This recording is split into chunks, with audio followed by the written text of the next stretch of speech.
somewhat, and the lower cross syndrome. And there's another thing too that we can maybe even do a thing of, because it's something that I didn't even know about, that I have just learned about recently. This guy Yonda, it's a soft J, so he's like some European dude. He is like profound in the world of musculoskeletal, like corrective, like physical therapy, medicine, and all that kind of stuff. He is the guy who basically developed upper and lower cross syndrome, okay, or the concept of it, right? And so the key kind of takeaway I want you guys to understand is it's called a syndrome because there are several things involved, all right? It's not just like a single joint or anything like that, all right? And so what we'll do here, we'll just kind of read through this somewhat kind of jargon-laden explanation of it here, and I will kind of explain it from a very like clinical standpoint, all right, in terms of like what a chiropractor or like a physiatrist or somebody like that would look at it, or like an orthopedic, okay? So Uppercross syndrome, also referred to as proximal or shoulder-girdle cross syndrome. In UTS, tightness of the upper trap and levator scap on the dorsal side crosses with tightness of the pectoralis major and minor. Weakness of the cervical flexors ventrally crosses with weakness of the middle and lower trapezius. So if we look over at our man here on the top left corner, and also too we saw on the thing that Carlos sent out. So that kind of explains that there, all right, guys. So there's weakness in the front part of the neck in your deep cervical flexors, all right. So that's like your longest capitis, longest coli. Those are very deep and lay basically on the front part of your vertebrae, all right. And then obviously, most of us are familiar with the weak rhomboid and lower and mid trap as well, all right? So the pattern of imbalance creates joint dysfunction. So this is where it becomes a syndrome, all right? So particularly at the atlanto-occipital joint, so that is, your occiput is your base of your skull, and your the atlas, the atlanto part of that combination is your first cervical vertebrae, all right? And then the C4, C5 segment, so that's about in the middle of your cervical curve, all right? The cervicothoracic joint, so that's basically everybody kind of reach behind, roll their hand down their spine, that vertebrae that really sticks out, it's called your vertebral promenade.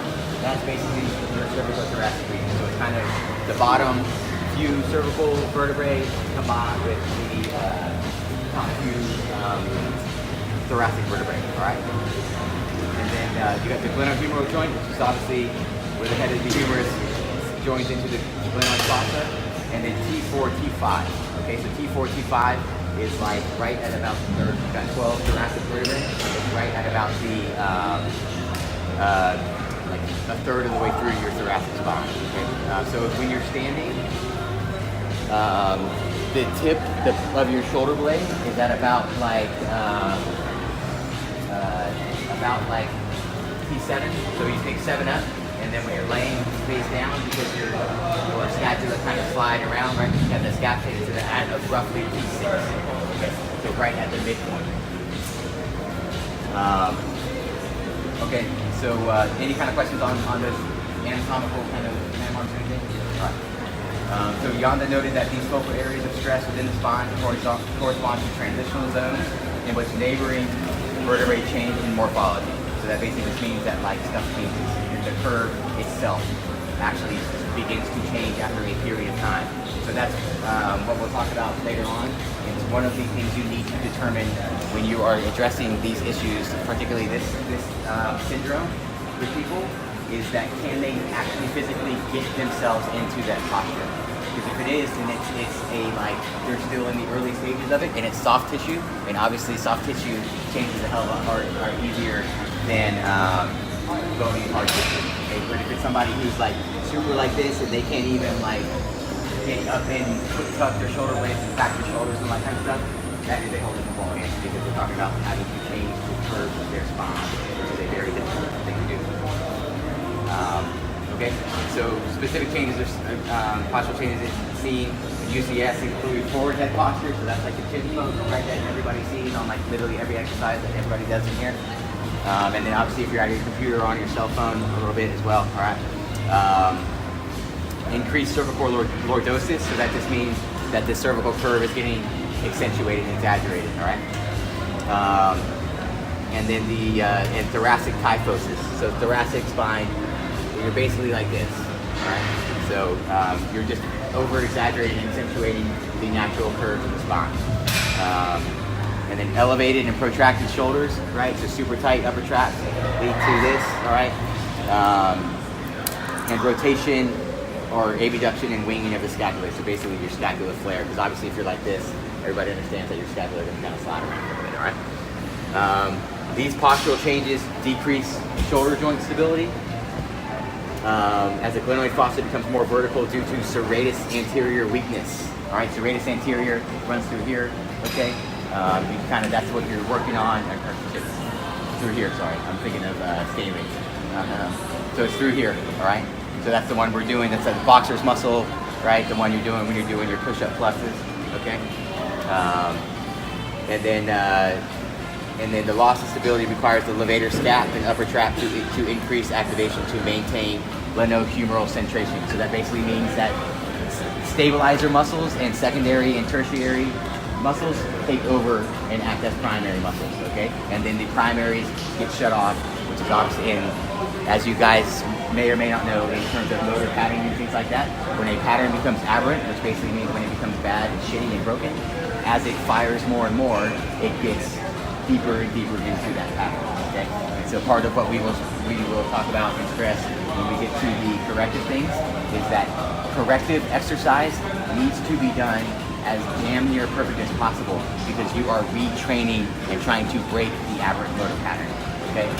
And so that's why it becomes like the devil becomes in the details, and a lot of it as the person monitoring and teaching things becomes about your level of understanding of what it is, and then also your standards of what is and isn't acceptable, okay? Because like we talked about the other day, there's a couple different types of face pulls, right? There's a bunch of different variations and a million different ways to do face pulls. I think all of us do them, some iteration of it with almost everybody that we have, because it's a great exercise. But there's a I am going to do a bodybuilding because I want my upper back and posterior delts to look sweet when I have my tank top on kind of face pull, versus a I am trying to correct somebody's posture face pull. All right, everybody cool on that? So I get that is very jargony and a lot of fancy anatomical words there. So do not get intimidated by it. It basically just means that people are like this. Okay? So what that also does too is it leads to, it's like this self-perpetuating cycle, because people carry their stress in their upper back, right? They carry their emotions in their upper back. And when you are like this, you get more and more stressed, okay? And more stressed, and it pushes you. You start to get the shallow breathing because you use your accessory inspiratory and expiratory muscles, and you do not use your diaphragm, which further so you have that shallow breathing, which further pushes you into a sympathetic state. Right? And so it's like this, like we talked about in terms of the motor patterning. It's also the same thing if you look at it from a neurological perspective, because all of this stuff keeps people stressed out, keeps them in a sympathetic state, keeps them in a fight or flight mode, and it just all reinforces itself, and then it gets even more compounded by the breathing and the bad breathing patterns and all that sort of stuff. So that's why, the breathing at the start of a session to help somebody transition somewhat, or at the end of a session to help them transition from a sympathetic to a parasympathetic state, or even during while you're doing your exercises and stuff like that. It's so critical. Any questions on any of this sort of stuff, guys? I know it's kind of throwing a lot at you, but I want to kind of get through this sort of stuff. I think it's important to have an understanding of it. Do you guys understand of how involved of a thing it is? And as we will talk about it a little further, we will connect the dots as we talk about the lower cross syndrome next week, is that these two generally come in concert with one another, because a lot of it is caused by sitting, and so a lot of the weaknesses that are caused in the upper body and the overactiveness that is caused in the upper body also is the same sort of patterns are developed in the lower body, because you're sitting and things are turning off and other things are getting overtaken. And so I think that the way that I like to approach this and think about this is as fancy and as complicated as all this shit may or may not sound, the solution to it is pretty fucking simple. Stretch what's tight, lengthen it out.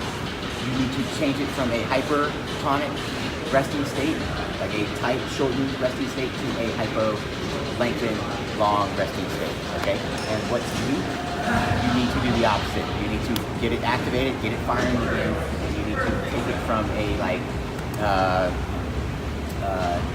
hypotonic state to a little bit more hypertonic, so that way its resting length changes. Because we are a tensegrity structure. Everybody's familiar with the concept of tensegrity? One of those awesome combined words. So has everybody ever seen like a bridge that doesn't have any pillars or anything, and it's held up by its own wires? Or maybe sometimes you see like a cell phone tower. So that is a tensegritous structure. Our body, even at the most microcellular level, is tensegritous. Okay? And so what that means is that the tension maintains the integrity, and the integrity maintains the tension. But if the tension is off, the integrity is going to be off, and it's not going to be functioning and work correctly.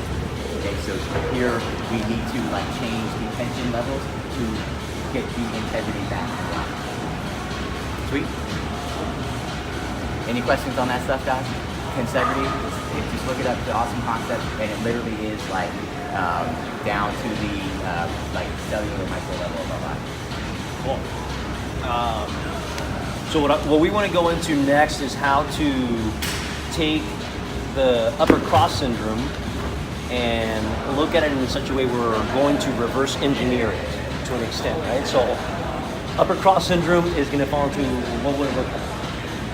Something like this. We're crossed over like this. So even using the picture as a cheat sheet, what areas would be tight just from that position? Probably like the pec area, anterior delts, right? Probably restricted diaphragm, so breathing is probably going to be an issue, just kind of like Alex just said. So the way I like to refer to that personally is it's considered a closed door. So if the door's closed here and it's locked in with an actual lock, it's tough to tap into what we need to strengthen, which is what Alex was just now alluding to, right? So I want to go into a couple of techniques as to like how to kind of start opening the doors in the right direction. So you're starting to see, hopefully, at least a difference over a period of time. When you're dealing with tissue, it takes time for tissue to reciprocate with what you want it to be. So you're not going to notice an immense difference right off the bat. There are some techniques, such as the PNF open book pattern that I showed you guys in the past. Not going to go into that because I think we've all gone over that. But there's a couple other PNF techniques that can help out with external rotation. So before I go into that, this little ball here, it's about the size of a softball. I like it just because you're able to get more surface out of it, and you're able to really tap into the pec that much more. So the technique that I use for this one here, it's simple, but if I skip one step, it's going to basically prohibit myself from going into the next step, right? So I like to always start out with, for example, this setup here. So I'm going to get the pec there. I'm going to set the hand on the actual ball, and I'm going to work an up and down action, right? So if I do an up and down action here, I'm basically releasing that setup. But the important part is, if you've taken a trigger point workshop, is as you go in through the motion, you're actually going to be coming back and opening up the palm as you come through. Now, where most people are actually going to mess up the situation is when they're here, they let that shoulder anteriorly rotate. So ultimately, I'm not doing much for the crossover syndrome, right? So once I'm back here, if I can actually set my hand behind my back, that's sweet. Most people that actually fall into that category won't be able to. So if you stop here, that's cool, but mainly focus on bringing that shoulder blade back towards your back pocket, okay? So upwards and then downwards with a palm up. So that's important because as I come back and I bring that thumb towards the inside, I'm actually doing internal rotation, right? So even though you want to be going against that internal rotation is going to basically kind of shorten that tissue. But as I bring the hand behind my back, I'm actually going to be retracting simultaneously. I'm basically working against the grind, so to speak, when I do that, right? So up and then coming down here, retract, and when you're there, you're engaging this back area, right? So reciprocal inhibition is taking place for me here. So if I engage the back end, right? Does anybody people are aware with the reciprocal inhibition concept, right? Basically, if one side engages, the other side is releasing, right? So if I'm pulling the shoulder blade back, I'm able to tap into that setup where I'm actually stretching the pec, and I'm going to maneuver from that position there. So once I'm here, I'm going to keep the shoulder blade back, and I'm going to maneuver on the actual pec itself So I'm actually getting that tissue nice and dialed in. Work that for a couple seconds and then switch over again, up and down. Pretty simple concept to go through, but you're really getting that nice full range of motion. You're getting multiple planes within that specific pattern itself. Another one that I like to use is using an actual bar to get the actual delta, okay? Using the actual weight of the actual bar. So if I lay myself down, and I'll have you guys kind of practice this out here in a second. I lay myself down, and I let the bar actually sit on top of my my shoulder. So it's gonna be between my my pec and my shoulder, my anterior deltoid. If I set it up here and I put myself at a 90-degree angle in that position there, I can actually really focus on my breathing pattern, breathing into my stomach, pushing that out, and then exhaling as I do the release. So internal rotation is going to be a little bit easier to do. That external rotation is going to be a little bit tougher to do. But what I'm doing here is I'm putting myself through a natural internal-external rotation pattern as I'm hopefully trying to release some of that tissue. That makes sense, guys? So here, it's going to be tough to hold. So if I'm in this position here, I may actually take a breath in through my stomach and then exhale as I drive that palm out a little bit more. Take a breath in and then exhale.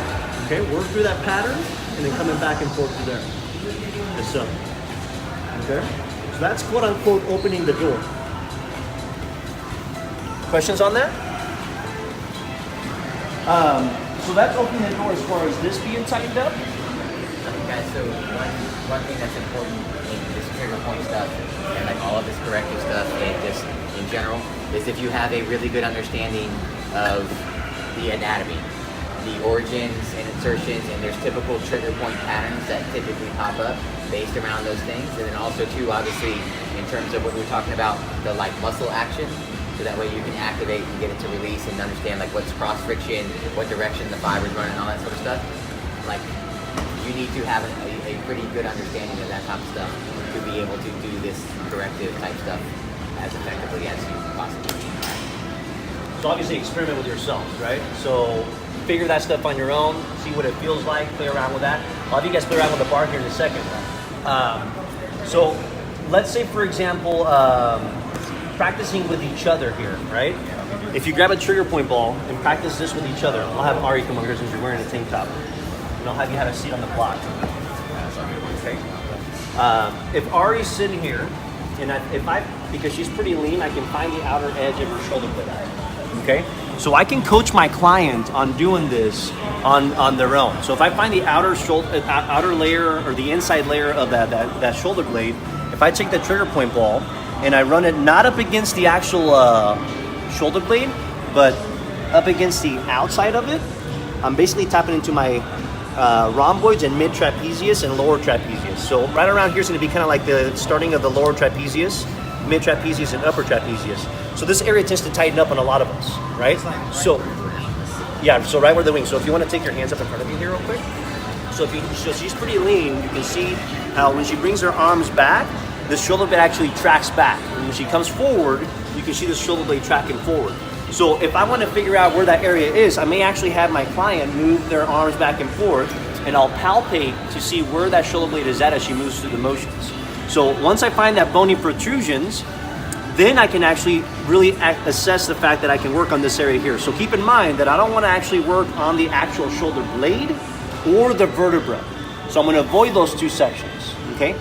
In that middle of that section, that's where that actual tissue is going to be at. So I'll take the ball and I'll basically run it through the outer layer of that and just work it nice and easy. I'm not going to move in any type of up and side-to-side action. It's just going to be an up and down action. It's going to be kind of like a cross fiber friction. So cross fiber friction, meaning that the muscular tissue will more than likely be running in this direction, rhomboids and trapezius, right? So if I was to draw lines there, I'm basically running up against the grind, more or less, right? So maybe I'll teach my client this by actually doing this in a palpation manner first, and then she will actually do that on her own up against the wall. She'll find the shoulder blade and then work that tissue on her own. So I would say don't spend so much time doing this manually, because unless you're certified at that, it's kind of a gray area, but you can at least introduce your client to actually work in that area before they actually come in. Or every day, if not every other day, so that they're actually starting to release the tissue. Because once again, if they're not doing things on their own, it's tough for you to make a change. We only see them 2 to 3 times out of the week. But if you can at least address that, so they're actually figuring things out on their own and releasing some of that tissue on their own, they'll come in more prepared for the next session, right? So releasing that setup is one portion. Another area is the external rotator. So if she stands up nice and tall, so we sit up tall, maybe focusing around this area here. So finding that shoulder area and then working that tissue. So if she puts herself on the wall and then slides up and down while she has that ball running around that tissue, does an internal and external rotation pattern. She's focusing on releasing that internal external rotators of the shoulders here, right? More or less the external rotators. Basically, in a sense, you're releasing, but at the same time, you're also exciting the nervous system simultaneously, right? Because when you do a myofascial release, you're also waking things up, because it's kind of like that fight or flight response. If somebody's tapping at you, if you've seen like power lifters, they slap their legs, right, before they do a lift, that's basically waking up the nervous system more or less. So in a sense, using the kinesthetic approach will definitely wake things up.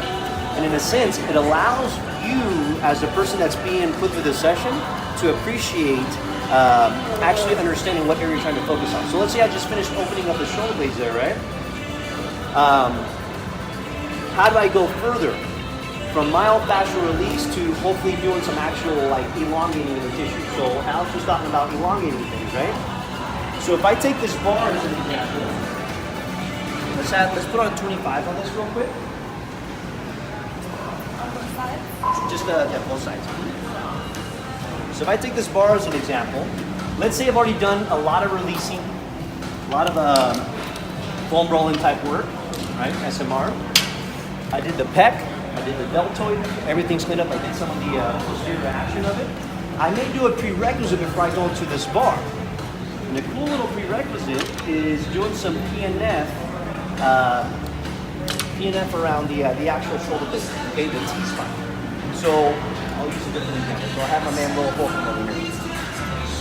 So Derek comes up here, right? And Derek is going to sit down, as so. I'm going to take my spot here in a second. He's going to sit down, he's going to sit back towards his hips, right? He's going to make a fist with one hand. He's going to sit the other hand behind his head. And what he's going to do, he's going to sit his forehead down, top of the hand behind the hand behind the head. He's going to extend through one shoulder, okay? Locking out that shoulder, packing that shoulder, okay? And the secondary motion will be the shoulder blade actually opening up.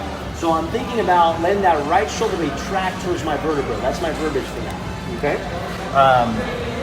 And what I'm gonna do is extend, take a breath in through his stomach, and then exhale as he opens up through his shoulder blade. So what I'm gonna instruct Derek to do is keep this trap down and create the tension through this area here, right?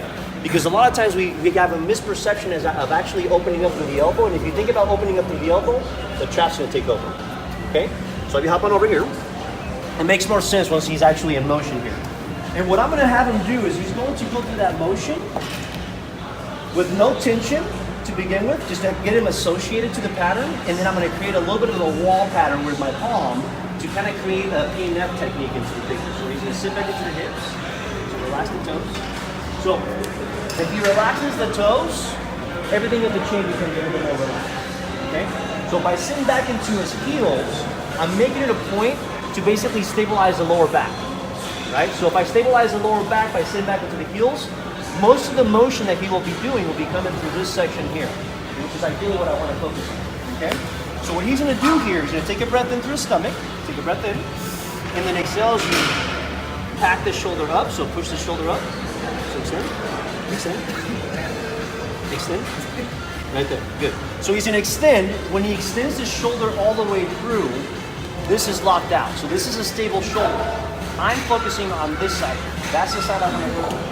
So when he opens up through this elbow, he's gonna take a breath in, he's gonna basically think about opening up through here.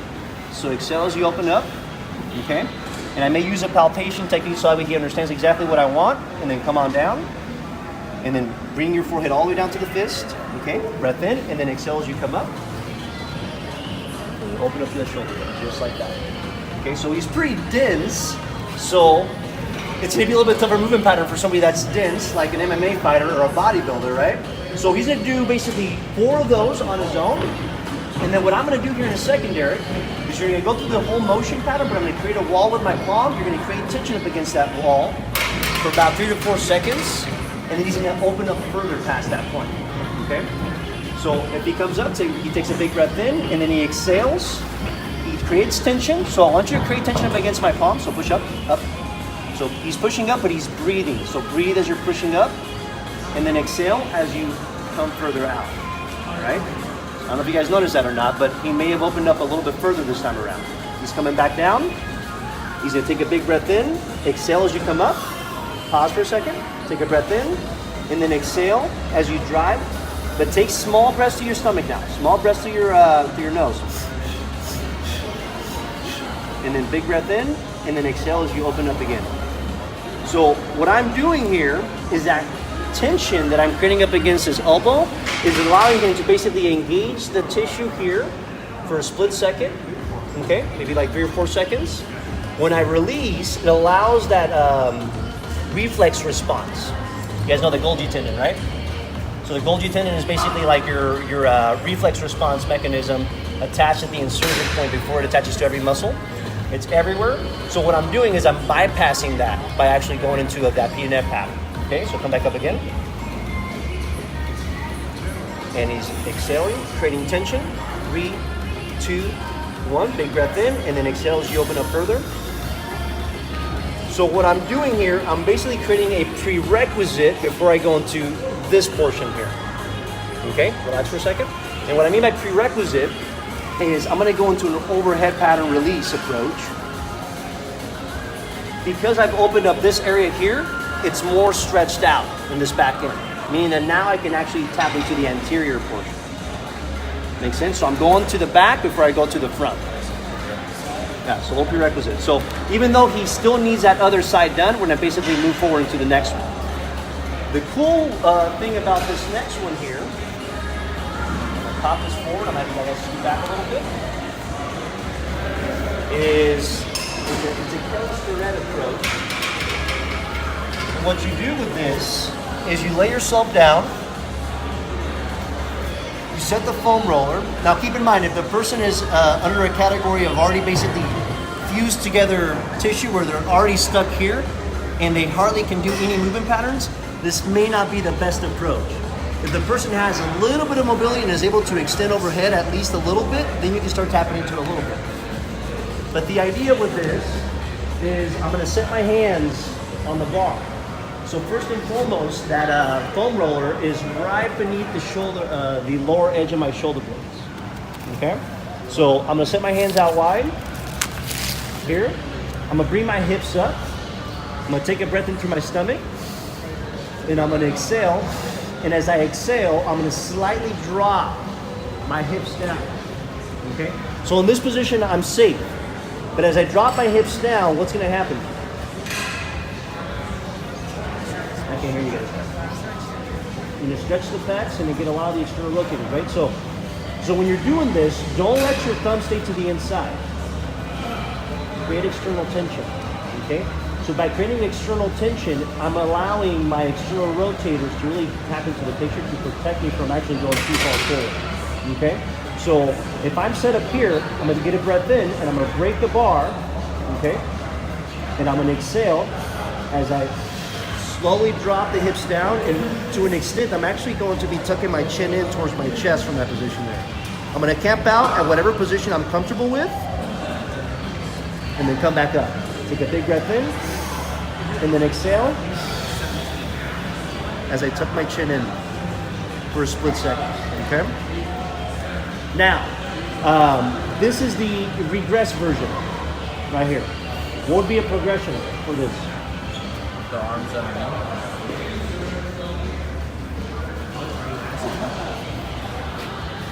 Give you the answer, please. What am I doing? Huh?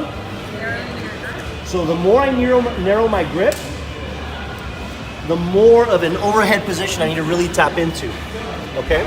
So who wants to give this a try? I'll give you a little cue point on this one here. Ari wants to try it.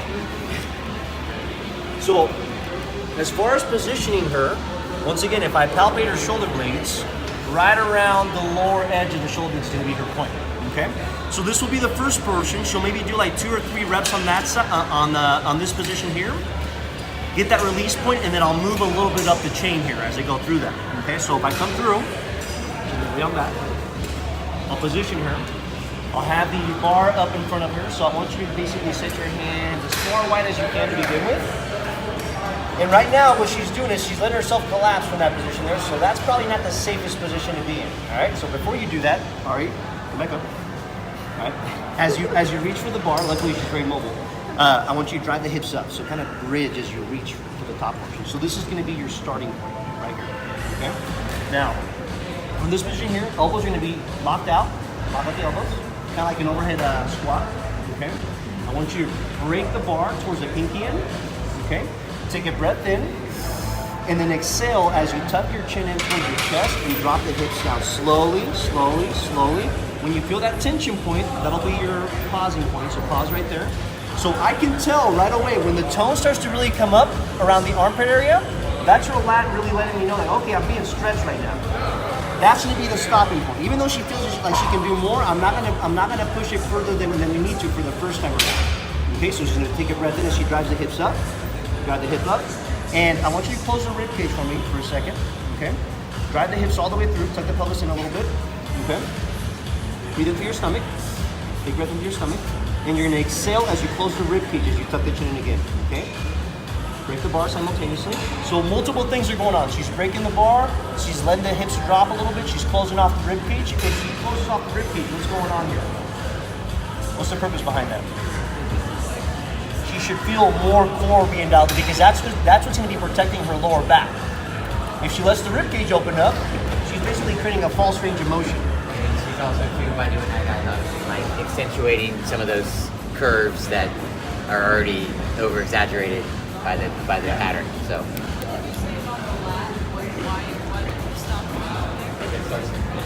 So go back into. Oh, I just feel tightness right here when I'm in that top position. Okay, so she felt tightness around here at the very top. So if you look at it from the side here real quick. All right, so you guys can see what I see here. So let's have your hands, let's have you scoot up one more section up. Right where they were at. So bring it all the way up. All the way up. So when she breaks the bar, right, you can see her lats coming to the picture, okay?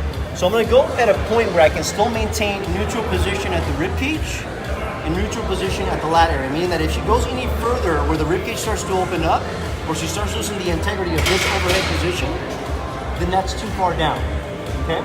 So as she's in position, she breaks the bar, takes a breath in, and then exhales and she drops down the hips. So I'm looking at this, right about there starts tightening up. You see that?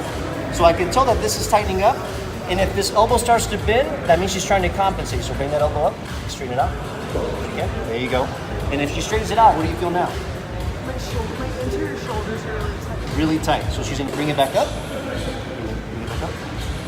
When she brings it back up, that releases the tension on that. Okay, relax. Any questions on that, guys? So it's a little intense, but as you progress. Lots of questions. Any questions? Who's got a question? Guys, if you have questions, ask us while we're here. Can you try it? Yeah. Let's have you try it later on because we're going to go into a whole bunch of other things. Cool? All right, so PNF technique to open up the between the shoulder blades. What area will we be focusing on with the PNF technique? What are we releasing? What are we opening up? T-spine, waking up the tissue behind the shoulder blades. I'm focusing on the anterior portion for the slat pattern, right? And then I'll finish up with one last movement pattern here, okay?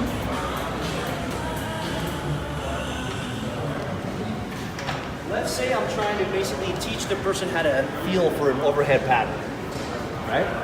So I'm gonna lay myself down. Toughest thing about an overhead pattern is that this is easy. this is hard, okay? This is external rotation. So I want to tap into external rotation to allow the external rotators to really open up a little bit, right? So if I'm here, I'm going to sit back into my hips. I'm going to have my client basically set their forehead down on the ground. And what he or she is going to do is they're going to reach as far as they can and push that plate away from me. And you're going to basically retract that shoulder back. And from that position there, as you retract that shoulder back, you're going to open up the palm. From this position, you're going to instruct the person to actually lift that palm off the ground. And then bring it back down. Reach into position again. So, let's have, who wants to try this out? What you're doing with this is you're teaching the person to disengage the shoulder, engage the shoulder with external rotation, and then tap into that posterior chain while you're lifting up, right? So it's a discipline that is extremely tough to actually tap into, okay? Especially if you haven't done it. So right here, my man Little Hulk is gonna be doing some pressing. So take a big breath into your stomach, and you're gonna push that plate away with your palm. Push that plate away, okay? As far as you can, good. Now I want you to pull through here. So retract that shoulder, keep that elbow straight as much as you can, good. Now from here, open the palm up. Now watch this, guys. I'm gonna set my hands here, and what I'm gonna do is I'm basically gonna create a little triangle, and I'm gonna be like the assister behind the external rotator here, okay? So he's gonna take a big breath in, he's gonna exhale as he brings that palm up towards the ceiling. So bring that palm up towards the ceiling. So I'm just basically gonna assist a little bit by doing this, and then relax, bring it back down, palm down, breath in, and then reach. Reach as far as you can. So what he should be feeling is what when he's raising that palm up? Huh? Retracting, right? So retraction and an external rotation and a lift as he comes up. So he's coming back, he's packing the shoulder, bring the palm up towards the ceiling, keep the elbow straight here, okay? And then exhale as you bring that palm up. Good. Now hold that for 3, 2, 1. Bring it back down. Good. And then reach. Good. So really tapping into opening this area up. Okay?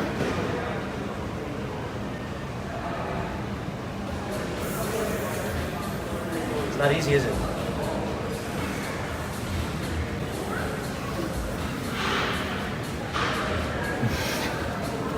Game changer one. Everybody has a block. Everybody has a block, right? So I want everybody to practice this one here. We'll give you some time to practice this later on. But the idea with this is if you have a block, set the hand on the block, have the elbow position, 90-degree setup. I'm gonna get a breath in, and I'm gonna press up against the block for about 4 to 5 seconds, okay? Press up against the block, and then I'm gonna exhale as I lift that palm up while keeping that elbow down. So I'm gonna basically lift it up as much as I can, and then relax again, okay?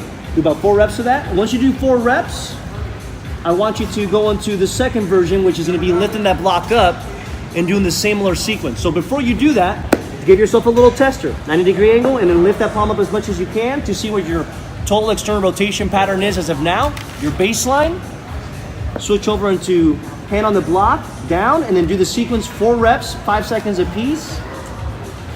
4 reps, 5 seconds apiece, and then switch over into checking your baseline yet again. Okay? So give yourself some room here. So your baseline is going to be basically having the elbow at a 90-degree angle to begin with. See how far up you go without using the block just yet. And then once you get that done, you're going to switch over to your PNF pattern. Okay?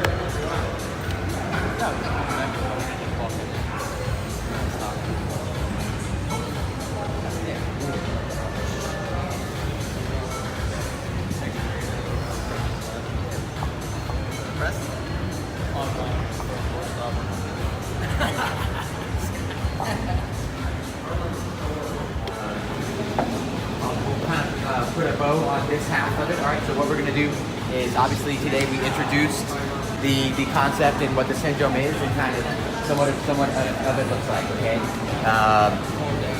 And then we obviously went through the releasing techniques. Why do we think we went through the releasing techniques first? Because most people, it's like soft tissue, so if you can release that, you can like help fix it. Okay, for sure. Why else? Mobilize and stabilize. Right? So in terms of order and what you are going to address things, you're going to do the mobilization and stuff prior to doing any sort of activation and things, okay? Does everybody understand why that is? Pardon me? Prevent injury? Why is it preventing injury? Or how is it helping prevent injury? Because it's like you said, like it's the pattern. Right. If we can catch it like not all the way down here, but like up here and work our way up, it gives them a better chance of like preventing injury or anything like that. What else, guys? What else would be kind of what it What was the word that you said? That you called it? So why are we doing it first? No, that word that you said earlier. The bridge one. Bridge. Tensegrity? Tensegrity. I'm telling you. The pattern keeps getting worse. Oh, aberrant. Yeah, there you go. Bad, broken. Okay, so it's because, like we talked about, like Angelo mentioned in his first response, to determine if it's soft tissue or not. If it's soft tissue and we lengthen it out, that's going to help them be able to actually get into the right position to be able to activate the muscles that they're going to do. Okay, just like we stretch before we work out, we do mobilization before we do stability, right? It's about being stepwise in the approach to help set things up for success, okay? And then obviously, in terms of even within the context of doing the lengthening and the changing the resting length from a hyper tight state to it, you're gonna do your like self-myofascial release stuff, trigger point stuff first, and then you're going to do your mobility and stretching and static stretching and all that kind of stuff first as well. Yeah. In a perfect world, you want to introduce them to the myofascial release work so that they can do it on their own. Yes. And then you can work on the releasing, on the actual engagement stuff. So some of this PNF stuff is releasing and engaging, right? So the beauty of that, it's also job security, because a lot of those portions they can't replicate on their own. The PNF pattern for the T-spine, yeah, you can do that on your own, but when you come in, like I'm the one that's creating the wall, right? When he's lifting the palm up towards the ceiling, it shows a big difference when I come in and I physically assist him and create that overhead position. So you're teaching them to first and foremost understand the pattern, but the beauty of it is all these cues that we're talking about and the corrective work carries over into the actual like lifts themselves. Keeping the shoulder blades back, keeping retraction in the back end, understanding shoulder packing versus shoulder relaxation, right? And if they're standing up in a better position, I'm able to actually go into an actual more emphasized workout as opposed to have to work out because I'm already tight in whatever position I'm in.